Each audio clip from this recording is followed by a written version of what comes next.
El portal informativo de Fundación para la Promoción del Altruismo, institución de asistencia privada, presenta El lado humano del periodismo, un servicio de anunciación, comunicación altruista, compromiso y servicio.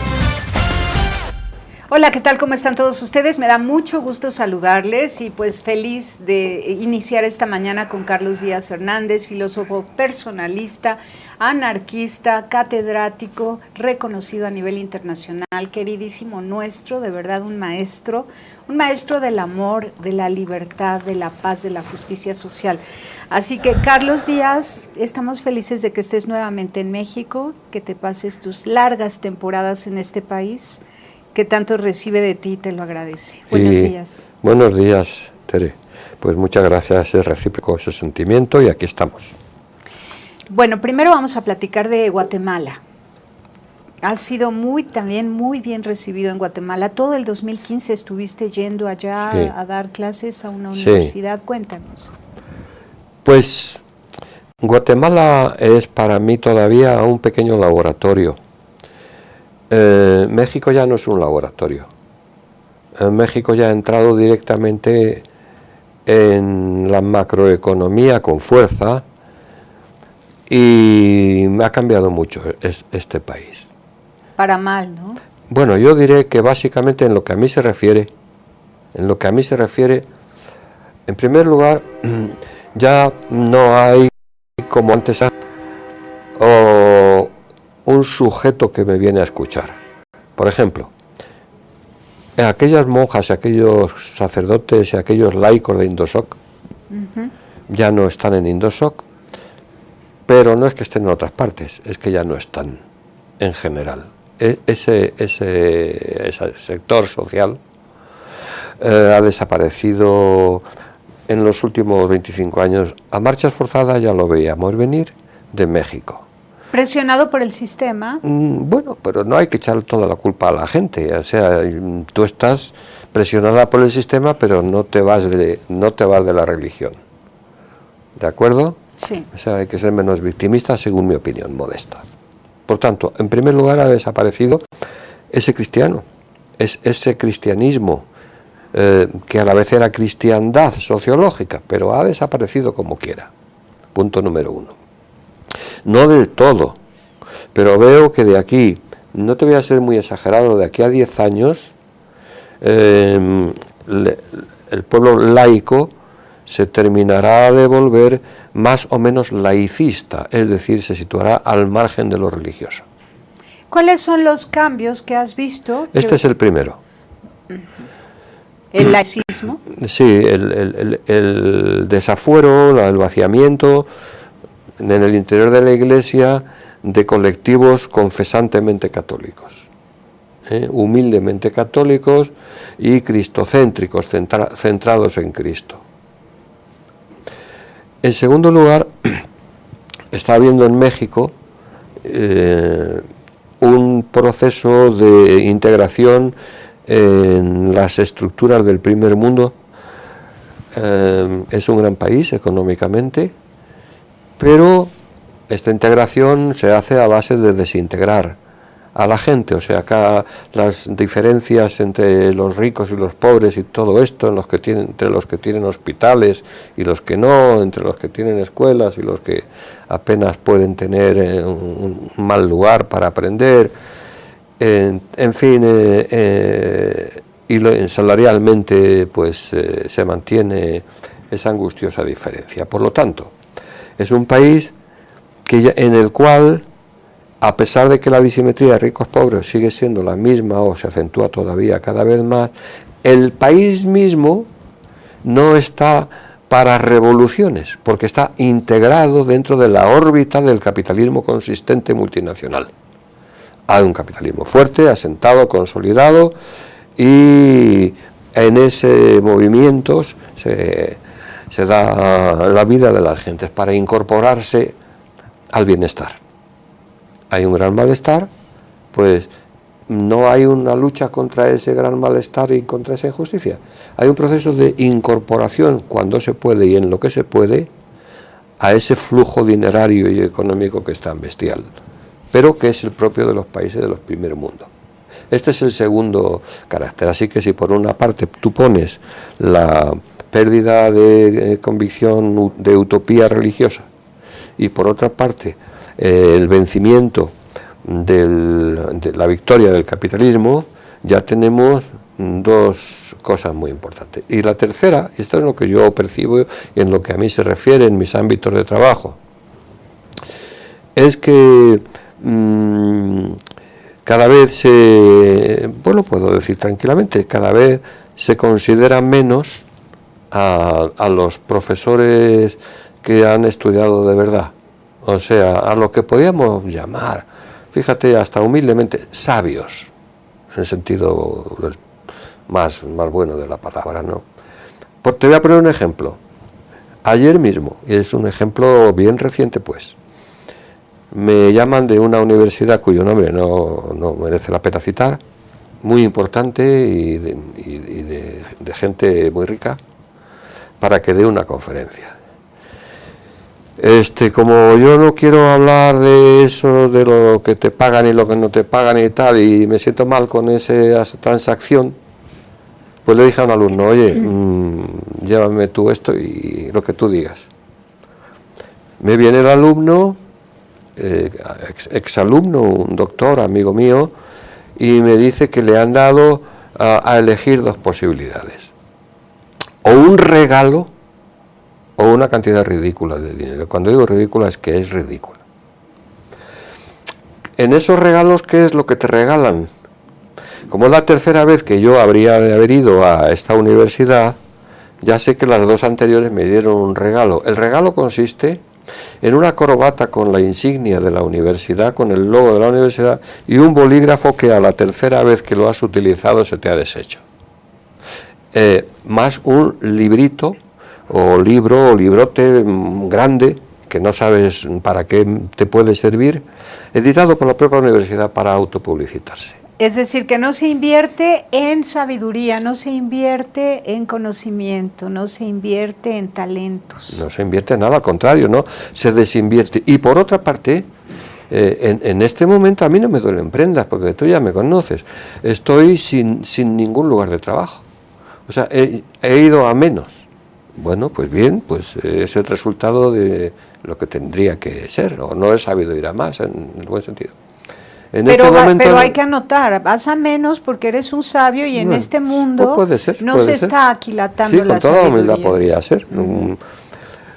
Entonces, si fueras ingeniero industrial tendrías mucho trabajo, si fueras banquero, si fueras financiero. Pues sí, es decir, que se está desplazando el contenido del ser humano. Y es solo la forma y el estilo. Claro, yo esto lo noto mucho. Y sobre todo, por ejemplo, en el nivel de los honorarios.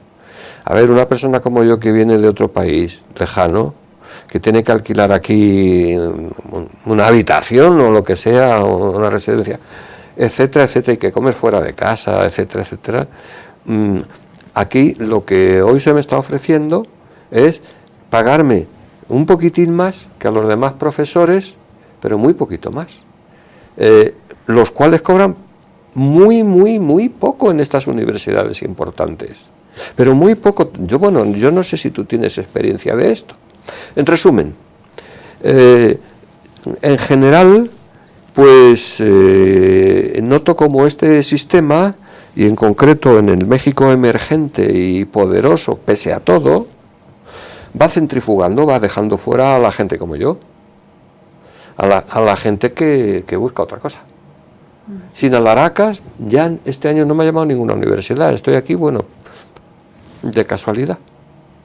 Porque tu hija vive acá, ¿no? Sí, pero no por ella, claro. Sí, claro, pero además tienes un vínculo fuerte con México porque ella vive en México. Sí, bueno, pues en realidad esto no es un... Me has preguntado por cómo veía yo la sociedad. Así la veo yo desde mi punto de vista. Si miro fuera, que es lo que también me interesa, mirar fuera de mi punto de vista subjetivo y particular, pues me encuentro una sociedad desgarrada, cada vez más violenta, etcétera, etcétera, lo que todos los mexicanos, todos ustedes están sufriendo, ¿no? Donde la inmundicia del gobierno y los desafueros de todos los ciudadanos, más o menos, o en diferente grado, muchos ciudadanos, van haciendo irrespirable, y no solo por la polución ambiental, este país. Es decir, que ya tenemos a México en el primer mundo de verdad. Sí, invivible. Pues en el primer mundo, es que el primer mundo es así. Es decir, quizá la gente cuando piensa en Estados Unidos piensa en un paraíso. Pero bueno, hay 60 millones de pobres de solemnidad en Estados Unidos, entonces pues hay que ver que son mucha gente si los pones juntos. En fin, bueno, y esto venía quizá de... Por Guatemala, Eso porque es. en Guatemala todavía se respira un aire, todavía se Bueno, siente el cariño, verás. la tradición, la cultura, el amor a la naturaleza, el respeto a la tierra. Verás, no he querido decir que si ya me siento bastante marginado en México, todavía Guatemala es todavía un laboratorio para mí. ¿En qué sentido? Los países de Centroamérica no han progresado hacia el capitalismo, ni mucho menos. Hay unos pocos que son ofensivamente ricos y una gran mayoría que son tristemente pobres, muy pobres. Entonces, yo no veo a Guatemala como un país feliz, lo veo como un país pobre e infeliz. Aquí en México, ahora sí para contraponer, yo veo una nación que tiene un 30% de gente que vive bien, esos son felices. En Guatemala, el resto vive mal. En Guatemala puede haber un 10% de población que vive casi como los mexicanos ricos y un 90% de población verdaderamente triste. Como No. Chiapas se parece, porque la Pues mayoría sí, de la población es indígena. Yo creo que eso es correcto, esa comparación. Y claro, atracos y todo lo demás, hay más que aquí. Esto es la Ciudad de México es un paraíso en comparación con Guatemala capital. Eso, porque allí, ¿qué te voy a decir? En todos los tópicos los puedo reafirmar, no por cuanto sean tópicos, sino porque existen. Tú te montas en un camión y 50% de las veces eres asaltado. Y bueno, allí hay unos colectivos marginados. Dentro de los marginados, estos son hipermarginados, cuya extensión es tan grande que no sabes dónde terminan. Pero ¿son los de la sierra a la ciudad? Sí. Porque no. los que viven en la sierra todavía siguen siendo dueños de las tierras, del sol, de la luna, del paraíso. Bueno, sí, pero si uno se pregunta por qué si tienen tanto, no quieren estar allí. ¿Por qué no quieren? Quieren pues porque no tienen agua, muchas veces no tienen luz, no tienen comida, no tienen nada que no sea la televisión, etcétera, ¿no? Porque más bien ha llegado la televisión y les ha provocado el deseo de vivir cosmopolitamente, ¿no? Sí, yo no sé si aquí con este canal se llega allá. Sí, ¿Ustedes es llegan a allá? través de internet, lo ven en YouTube desde cualquier parte del mundo. Bueno, pues eso está muy bien, ¿no? Porque verdaderamente ellos no oyen a sus dirigentes ni a sus líderes hablar de ningún tipo de renovación, de reforma o de cambio estructural. Rigoberta Menchú ha perseverado en lucha social. Bueno, permíteme que discrepe. Rigoberta Menchú es una comercianta, esto lo sé de primera mano, he estado con ella algunas veces. Es una señora que se ha desclasado totalmente respecto de su pueblo y bueno, la prueba la tienes que en Guatemala nadie la puede ver, no la quieren. Entonces es lo que pasa a veces con algunos líderes de estos populistas, que en un momento determinado hicieron un bien, pero una vez que lo hicieron o tuvieron una presencia, dejaron de tenerla y se convirtieron en explotadores de su propio pueblo. Yo he estado en negociaciones económicas de ella delante, de Fox, que nos llamaba a mí, a ella y a otros 2 o 3. Y era, bueno, lo mismo que te puedo decir de Gorbachev.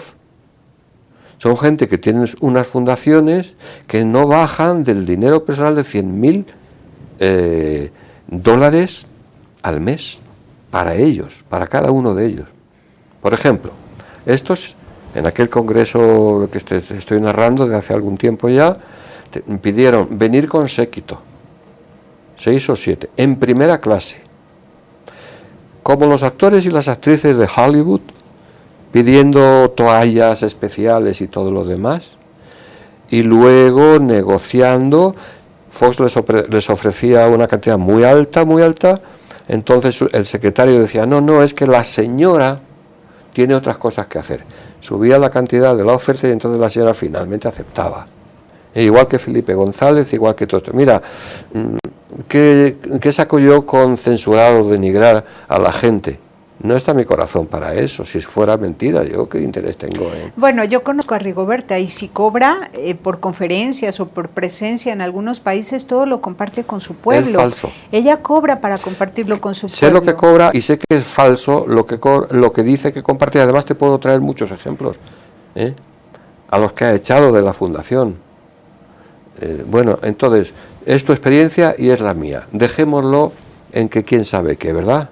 Bueno, las dos experiencias pueden ser valiosas. Yo te aseguro en cualquier caso que a tu pregunta de que allí hay el sol, la luna y las demás estrellas, como en el paraíso de Dante, que es verdad, allí hay una suciedad, una ignorancia, unos profesores borrachos, no profesores. Allí hay unas condiciones de vida que yo no sé, que son espectaculares para llevarlas al cine, para llevarlas al cine y ver un escándalo, gentes que no se han incorporado al siglo XXI, Tere. ¿En qué términos? ¿En qué los sentido? términos culturales, higiénicos, sociales, económicos, de conocimiento, en ningún término. Sobreviven allí, ¿no? Eso sí, sobreviven. O sea, la visión indigenista, esta visión particularista del primitivo bueno o del indio puro, bueno, yo me la reservo. Pueden ser tan puros o tan impuros como cada uno de nosotros, porque la miseria impurifica mucho también, ¿no? Entonces, tanto por la abundancia del latrocinio como por la escasez del ser ladroneados, valga el pleonasmo, el ser humano que está dispuesto a ser bueno no tiene una identificación social o de clase, como no lo tenía tampoco en el proletariado del comunismo. Estas son mitificaciones de gente que está presta a admirar muchas veces desde fuera, ¿no? Sin embargo, en la productividad en el campo, en la libertad agropecuaria de cada nación, en la autonomía alimentaria de cada nación, sí es muy importante el trabajo del campo, de los campesinos, de los indígenas. Comeríamos piedras si no fuera así, pero a ellos, a los campesinos, no les llega nada. O sea, viven, no sé quién se llevará el dinero de lo que ellos producen en esa larga intermediación hasta que llega al consumidor, que lo paga, Pero tú dirás si el campo en México, el campesinado está bien tratado. No, está muy maltratado. Entonces, y además la soberanía alimentaria en México no existe, es una dependencia total de la importación. Pero en Guatemala, ¿cuáles fueron tus aportaciones? Porque nos han llegado correos electrónicos de gente que te quiere mucho, que están infinitamente agradecidos por tu presencia en Guatemala. Bueno, pues muchas gracias, Tere. Esto lo dices porque me quieres, pero vamos, hay que descontarle un poco una gota. Bueno, hicieron hasta un libro de homenaje a Carlos Díaz en la universidad donde estuviste en Guatemala. Sí, pero eso es por lo guapo que soy, no por lo inteligente. Bueno, mira,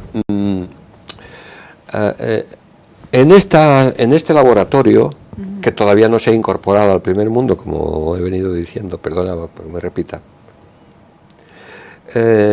todavía te encuentras gentes más ingenuas, diríamos, más bondadosas, todavía, porque hay un nivel en que los pobres son tan pobres que ni malos pueden ser. Y entonces, en esos niveles, hay una universidad que es muy pobrecita, que es en la que yo estoy, ¿no? Muy pobrecita, es una universidad que tiene 250 alumnos. Y que se mantiene por sí misma con unas cuotas muy bajas, las más bajas. Sin embargo, a los profesores les pagan igual que en las universidades ricas.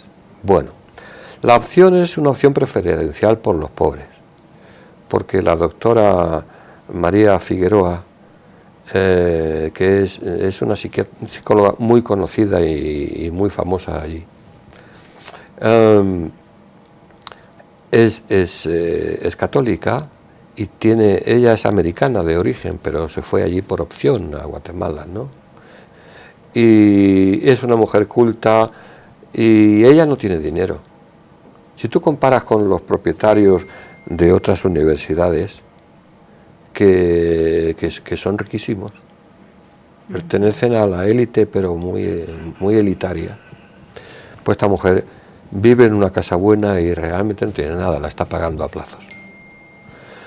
¿Eso en qué se traduce? En que en principio en esta universidad hay psicología, antropología y formación para, ¿cómo se llama?, de formación de caracteres o de ayuda para crecer, autoayuda, bueno, no sé, ahora mismo no me viene. No. Todas las áreas humanistas. Todas las áreas humanistas. Bien, pues ahí caí yo, bueno, pues siempre cae uno en algún sitio, ¿verdad? Pues ahí caí yo. Y mi interés era cambiar, mejorar el panorama reflexivo, no digo intelectual, simplemente comprender mejor la realidad para ser más persona. Bueno, lo que tú haces y lo que hacemos bastantes. Pero entonces dabas cátedra a todas las áreas, a todas las especialidades. Sí, y como además en el país de los ciegos el tuerto es el rey, eso también se dirá aquí, ese refrán, ¿verdad? ¿O no sí, sé? sí, también. Pues yo llegué tuerto.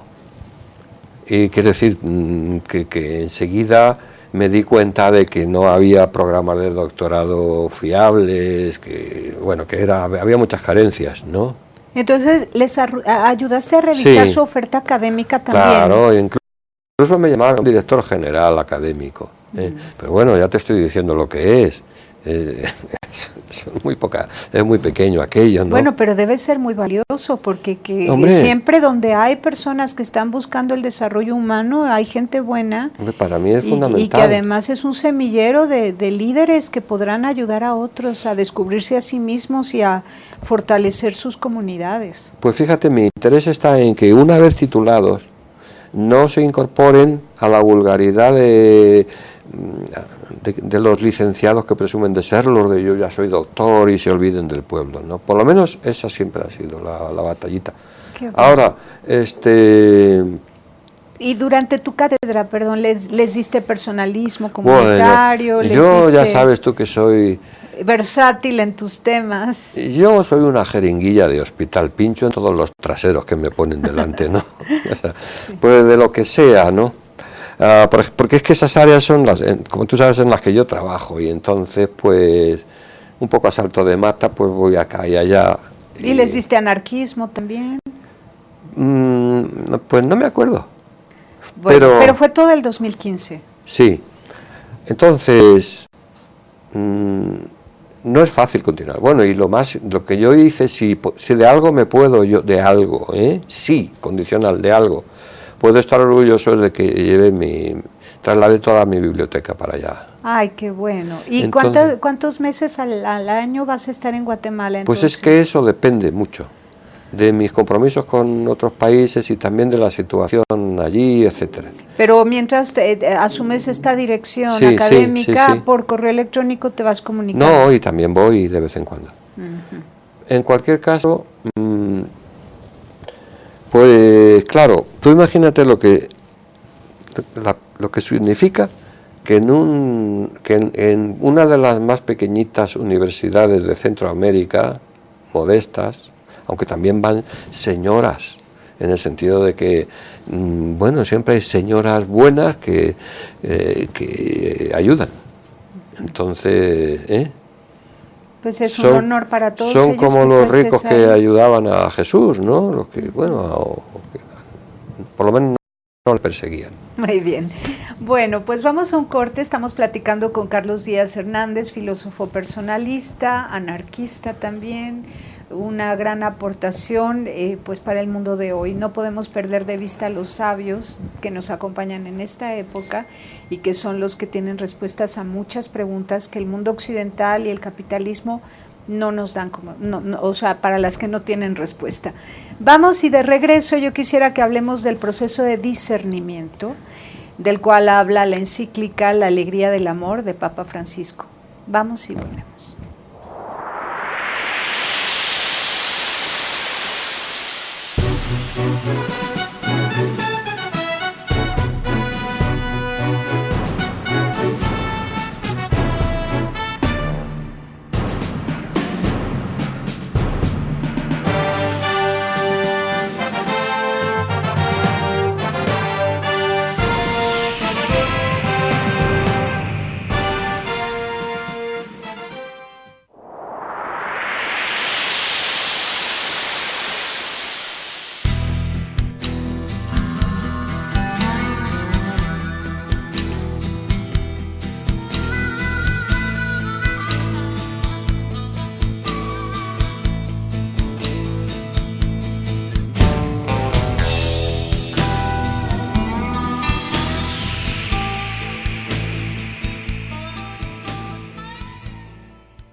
Continuamos en Anunciación TV con Carlos Díaz Hernández, queridísimo nuestro Carlos Díaz. Gracias, quiero que igualmente. Sepas, cada vez que vienes es una celebración. Gracias, Aquí Tere, en gracias. Anunciación TV y todo el personal muy contento de seguir aprendiendo de ti. Ahora, Carlos, la encíclica La Alegría del Amor es un gran regalo de parte de la Iglesia, de Papa Francisco para todos. Habla bellísimo del amor. El centro son las cualidades del amor de 1 Corintios 13 y habla de distintas situaciones, 13 situaciones diversas, difíciles de las familias. Por lo menos 13 como ejemplo de todo lo diferente y diverso que puede ser una situación difícil en familia, ¿no?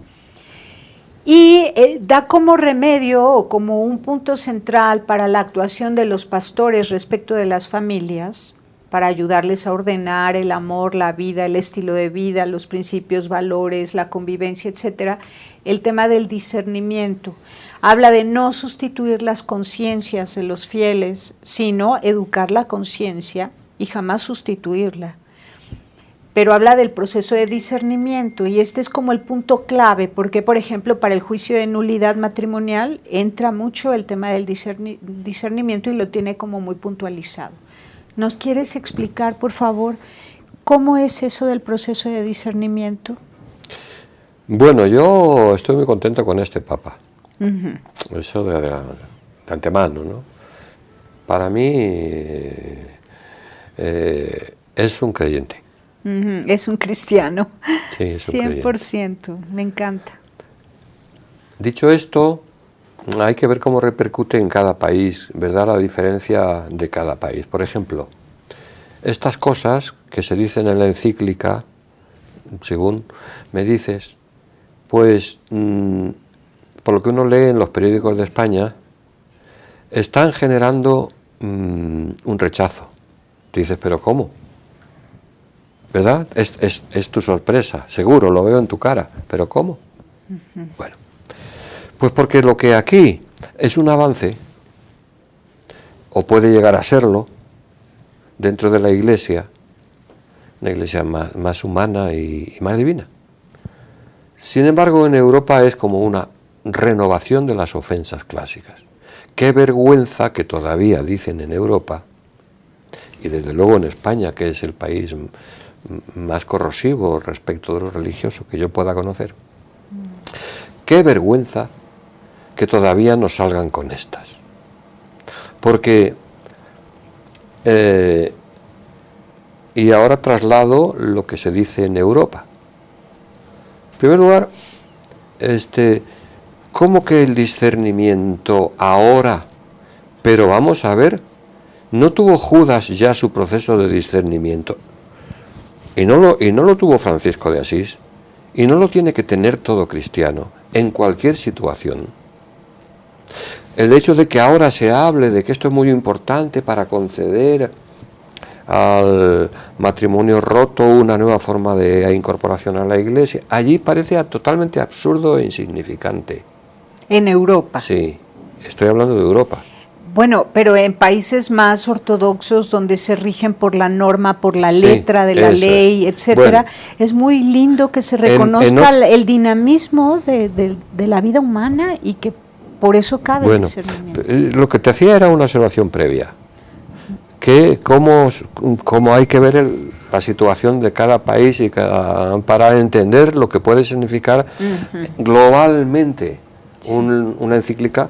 Las encíclicas siempre tienen repercusión en todo el mundo, en mayor o menor grado. Entonces, esto era simplemente un encuadramiento. Sí, sí. Es decir, porque da un poco como todavía vergüenza que se vayan concediendo estas migajas. Si quieres, me ahorro la crítica que se produce en los países del primer mundo por si no es conveniente.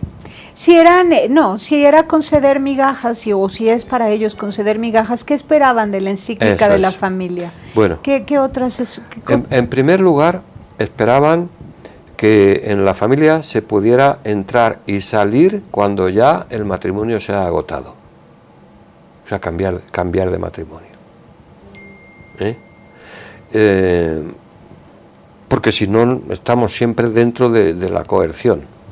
Segundo, que la importancia que se da al pecado en la ruptura de la familia, o sea, la infidelidad y todo lo demás, que la tiene,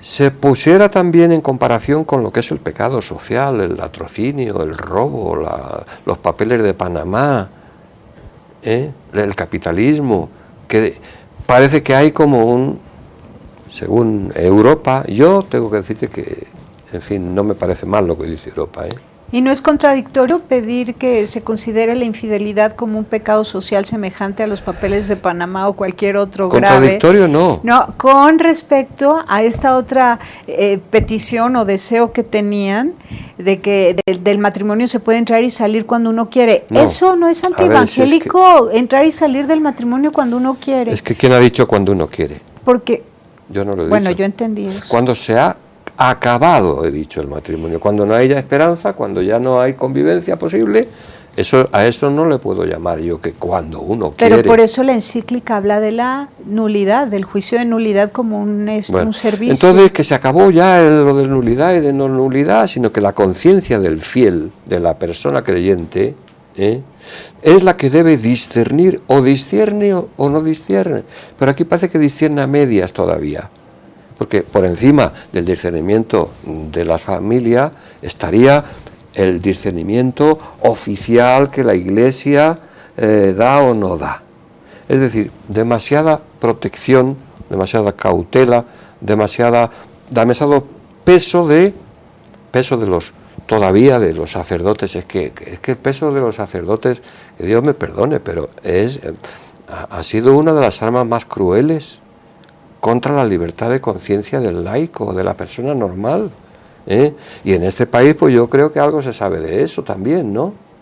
Sí, pero precisamente por eso la encíclica lo dice muy claramente, de no sustituir la conciencia de los fieles y de atender a esa conciencia. Pero todavía se mantienen anacronismos del tipo siguiente. A ver, lo de la comunión. ¿Por qué se va a poner a una persona que ya no ama a otra, y no es por vicio ni por nada, sino simplemente porque se le ha terminado la buena vibración en la convivencia, a pesar de que hayan hecho esfuerzos por mantenerla, y no de cualquier modo? ¿Por qué entonces no podrá esa persona tranquilamente comulgar como las demás? Como las demás, sin que la Iglesia diga, bueno, hay que ver en qué caso, en qué no caso. Pues, ¿por qué es este énfasis en la casuística, en este caso, en otro caso? Señores y señoras y señores, en el capitalismo no se andan con tantas cautelas. En la injusticia, en esos pobres ciudadanos que no tienen más que sabañones porque no tienen alpargatas y no tienen chanclas, ahí no se entra a decir, bueno, va a ver en qué caso, en qué cada caso. No, señor, el robo es el robo, en todos los casos, mayor o menor. Sin embargo, aquí todavía anda como gravitando por encima del creyente una especie de nube o de halo de protección. Cuidado, habrá que ver en qué caso. ¿Pero quién tiene que verlo eso? El propio creyente. Como el creyente que económicamente es un explotador y se acerca a comulgar, o como comulga en público, como comulgaba Varela, aquel dictador de Argentina, que estaba masacrando a la población, y nadie le decía oye, no hagas esto en público. ¿Comprendes o te resulta muy difícil de...? No, eso lo entiendo perfecto. Sí, bueno. Esto de comulgar es un asunto de conciencia y nadie puede decir no a algo que alguien desea y que en su corazón lo necesita, ¿no? Es como una medicina. Yo necesito la medicina, claro, y no me la pueden impedir. Pero por favor. ¿No? Ahora, pero dime qué significa discernimiento, si habláramos desde el punto de vista jesuita, si habláramos desde el punto de vista tomista, en el que fundamenta también Papa Francisco esta encíclica en gran parte. ¿Qué significa discernimiento desde el punto de vista filosófico? Bueno, pues todavía he citado a Santo Tomás. Un discernimiento filosófico equivaldría a decir, ¿qué autoridad tiene Santo Tomás en esto? Si Santo Tomás es la única o la más importante fuente de convicción filosófica para el creyente católico. No es la única, afortunadamente. No es la única, pero tú dices bueno, pues estos peros son los que a mí me parece que hay que retomar. O sea, Santo Tomás, lo he dicho también aquí en público, y yo soy un catedrático que ha estudiado esto. Tú lo sabes. Sí, claro. Que no hablo así porque yo estoy enfadado. Yo no estoy, ¿por qué voy a estar yo enfadado con Santo Tomás? Es abogado, Carlos Díaz, hay que decirlo, pero además es doctor en FIA. Entonces, si sabrá de lo que estamos hablando. Pero sobre todo yo sí he estudiado. Bueno, si me mencionas distintos autores que han hablado del discernimiento, ¿qué dice cada uno? ¿Qué es el discernimiento? La filosofía es discernimiento. Muy bien. Ya está, y es que no hay un discernimiento particular al margen del discernimiento general, del discernimiento social. Porque si no fragmentamos a la persona, hacemos como un reducto de discernimiento privado, y específicamente de discernimiento privado en torno a las cuestiones afectivas y del sexo. Desde el punto de vista etimológico, ¿qué significa discernimiento? Mira, discernir es una cosa que hacían los latinos así y significa cribar. Es decir, separar el trigo de la paja. Eso es discernir. Entonces, separar el bien del mal, eso es discernir. Hay palabras que si no se toman con rigor, pues pueden identificarse parcialmente. Por ejemplo, discernir ahora va a ser lo que pasa solo en mi conciencia en relación con el problema de la disolución matrimonial o de la comunión en público. Entonces, volvemos a la distinción entre lo privado, esto es discernimiento, y lo público, donde no hay discernimiento. Pues no. El discernimiento es lo que tú haces cada día por la mañana cuando te levantas. Ver qué es lo mejor para ti, para el prójimo, para la sociedad, qué es lo peor, qué es lo que no está tan bien, cuáles son tus dolores, y pues puedes sufrir y seguir aguantando una situación de estrés emocional o de estrés postraumático. Sí. Todo eso es discernimiento.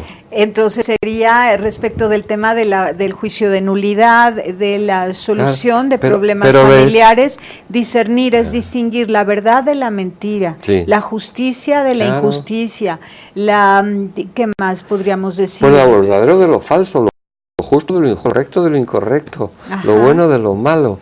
Pues todo eso está muy bien, qué bueno que se proponga el discernimiento, en lugar de decir todos los casos donde haya habido infidelidad quedan nulos, o todos los casos donde haya habido una mentira o no sé, pues sino que se analice caso por caso, es lo que se propone. Pero lo que pasa es que nos vengan a estas alturas, siglo XXI, a decir que hay que discernir específicamente en el terreno matrimonial, a mí me parece ridículo. ¿No será que se quiere combatir el autoritarismo? Pues a ver, explícamelo mejor, por favor. Sí, que haya algunos obispos muy autoritarios, muy impositivos, o que haya falta de respeto. Bueno. Desde que entra la solicitud de juicio de nulidad, no hay discernimiento, porque se traspapelan, se quedan ahí atorados en la oficina de la mitra, o sea, no hay el discernimiento de la urgencia del caso, donde hay una familia que está sufriendo porque no se puede resolver esto, pues sí, porque las autoridades de esa oficina no están disponibles. Bueno, o sea, desde ahí no hay... Eso es un pequeño paso adelante, pero no es lo que debería ser a estas alturas una encíclica de los seguidores, para los seguidores de Jesús y para toda la humanidad que quiera. A ver, retomando el Evangelio. Retomando el Evangelio. ¿Qué diría la encíclica? La encíclica diría que el discernimiento ha de ser universal, no solo en este terreno. ¿Entiendes que yo haga este énfasis en que esta encíclica puede insistir en exceso o no en exceso, pero como si el discernimiento fuera propio exclusivamente para la alcoba, para la recámara? Es decir, discernimiento de recámara, la voy a llamar así. Me voy a hacer famoso a partir de este momento por ponerle este nombre, ¿no? Para la recámara, pero no para la sociedad. Porque, vamos a ver, insisto, hay por ahí una cantidad de burocracia hasta que te liberan de lo que no necesita nadie liberarte, sino que eres tú el que tienes que acceder o no acceder a la comunión, el que tiene o no que decidir lo del matrimonio, etcétera, eres tú. Entonces, que ahora te den un poquito así de libertad, que diga, hombre, no sean tan crueles los censores, que no haya tanta burocracia, a mí eso me parece bien, pero no toca al problema principal, que es el del autoritarismo del clero, tanto más cuanto más arriba está el clero. Entonces, si la encíclica sirve para reformar este problema estructural de que el laico no tiene autonomía, y quiere dársela, pero para eso, bien, pero tendrá que llegar mucho más arriba, a estos tribunales eclesiásticos y todo esto, la rota y el descosido. Vamos, yo francamente me avergüenzo, bueno, pero no por ser abogado, sino porque me avergüenza.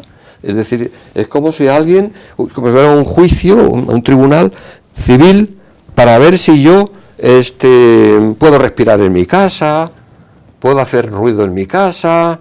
Bueno, dentro de unos límites no necesito eso. Por tanto, llamo a la autonomía, llamo al discernimiento de la autonomía en todo, pero también discernimiento en lo económico. Este es el segundo pilar en el que estoy insistiendo, no sé si con lucidez o no, suficiente. Estoy insistiendo que si hay normas restrictivas, todavía, aunque sean aminoradas, suavizadas, en el ámbito de la recámara, ¿por qué no las hay en el ámbito económico y social cuando los más ricos del sistema están haciendo auténticas barbaridades y nadie les dice, oye, tú eres católico, pues no puedes comulgar por lo ladrón que eres? A ver, cada vez que te encuentro, Tere, me vas a permitir que te diga, me viene un sentimiento muy grande de cariño hacia ti, muy grande. Conozco algo de tu personal, lo cual lo acrecienta, pero a la vez me viene un desfondamiento diciendo, pero qué poquito evolucionada como laica está esta queridísima Tere. ¿En qué sentido? ¿Querrías pues que fuera más aguerrida, más denunciante? Pero si no hace falta ser aguerridos ni denunciantes, estamos sentados en sillas como los demás y pensamos como los demás. En que las objeciones que yo estoy poniendo... No, yo no te las niego ni te las callo. No me las niegan, bueno, claro que no, por supuesto. Claro. Pero en el sentido de que tú me des, entre comillas, una encíclica como si fuera un gran avance en esto.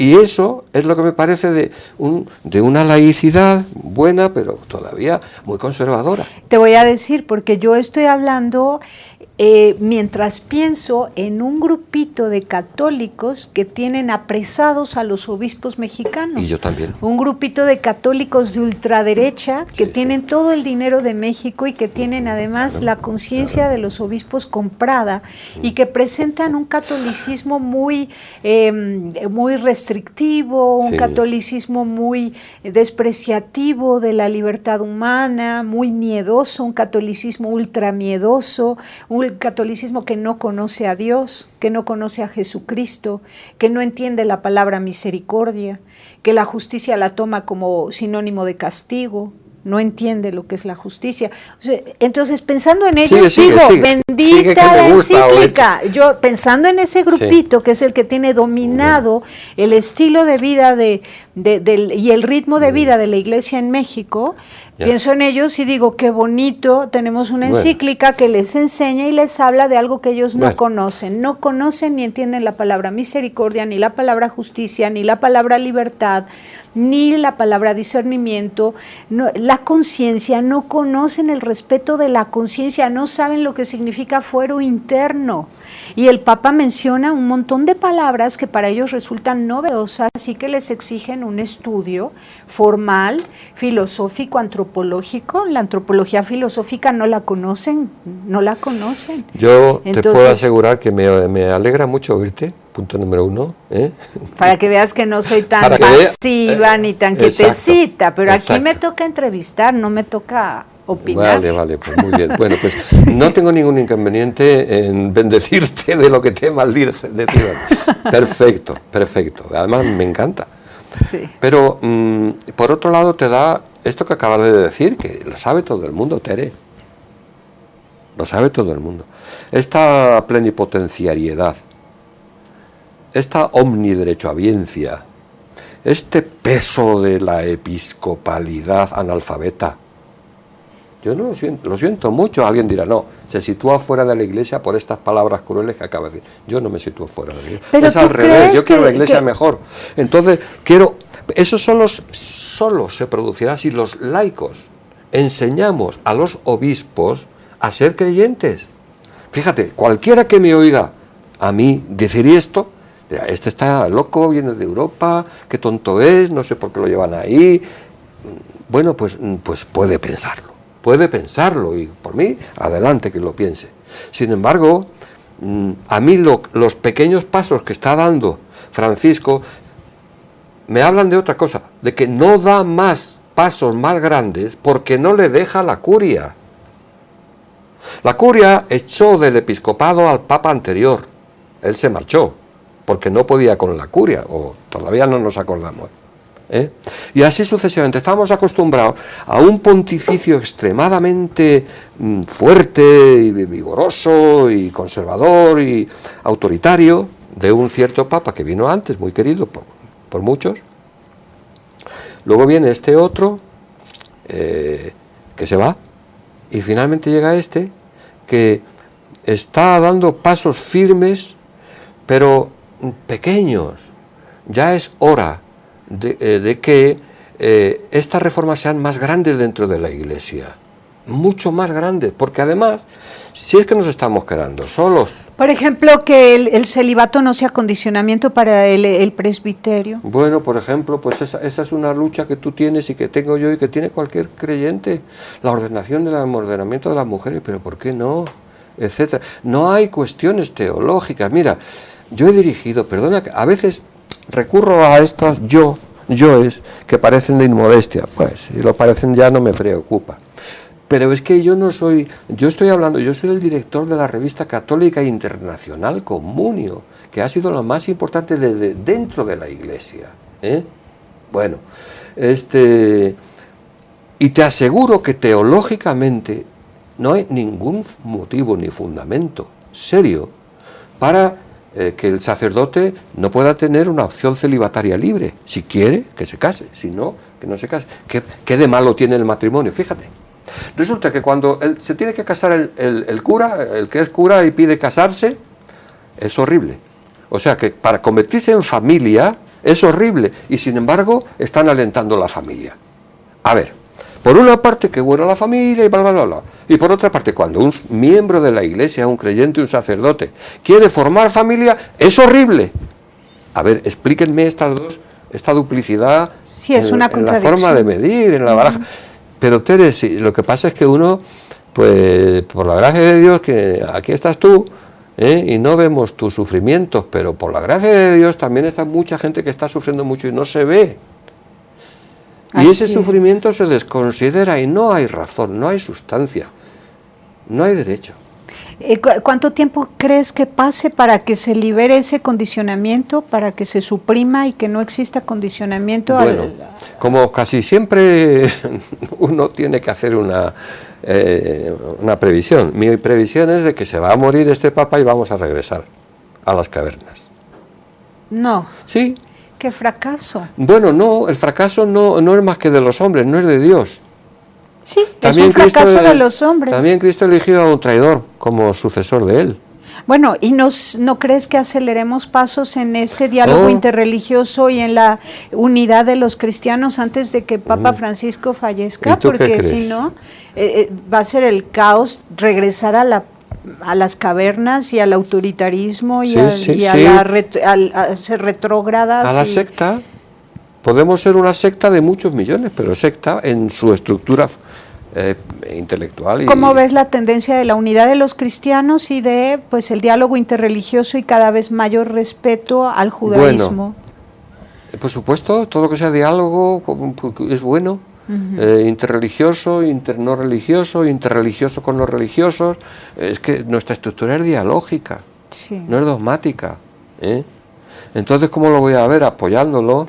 ¿Pero crees que ya se va consolidando ciertamente? Es que por la fuerza de los hechos y a pesar de las trabas y de las barreras que se pone en el interior de nuestra fe, de nuestra iglesia, no todo es así, pero hay mucho así dentro de nuestra iglesia, mucha traba. Mira, las cosas tienen que imponerse por su propio peso. Entonces es por su propio peso por lo cual ya no aparecen en las iglesias los Santiago matando moros. Porque esa es una imagen que hay en bastantes iglesias todavía, ahí con el escabel y el pie encima de los moros. Sí. Bueno, ya eso no se sostiene hoy. Entonces hay cosas que lo que no da la iglesia lo da la naturaleza. Fíjate lo que te digo. Esto no impide también que hay cosas en la naturaleza que la naturaleza no las da y sí las da la iglesia. Pero se trata de un proceso circular. Cosas que la naturaleza no da, que sí las da la iglesia, y cosas que da la iglesia pero que la naturaleza no da. ¿Ejemplos? Pues en todo esto de la sexualidad y de todo lo demás, del diálogo, matar moros, o los judíos son como mataron a Cristo, todos los judíos están excomulgados. Bueno, yo creo que tú también... Pero eso ya se quitó, eso ya se entendió que no es así. Pero no porque... Pero es que lo que a mí me alegra por un lado y me entristece por otro, es lo siguiente. Por un lado me alegra que eso se haya producido, que ya no sea así. Sí. Pero por otra parte me entristece que no hayamos sido los propios cristianos los que hayamos tomado la iniciativa, sino que a remolque, por la presión social, de que no tenemos que ir por ahí matando moros, la Iglesia dice, bueno, bien, claro, se va acomodando, no va siendo madre y maestra, no está en el faro que debería estar, de iluminarnos a los pecadores. Bueno, pero la vida se impone, la naturaleza se impone, ¿no? Y entonces la Iglesia tiene que estar atenta a ir respetando la verdad de la naturaleza. La naturaleza claro. Propone el amor, propone la fecundidad, propone la sexualidad, y tendrá que ir respetando, porque día... Hay cosas, por ejemplo, hoy, estoy de acuerdo y no, en parte, pero no en todo lo que acabo de oírte. Pero bueno, en fin, son opiniones mías, ¿no? No, pero puedes decir en que no estás de acuerdo y proponer. No estoy de acuerdo, por ejemplo, en que la naturaleza nos enseña a amar.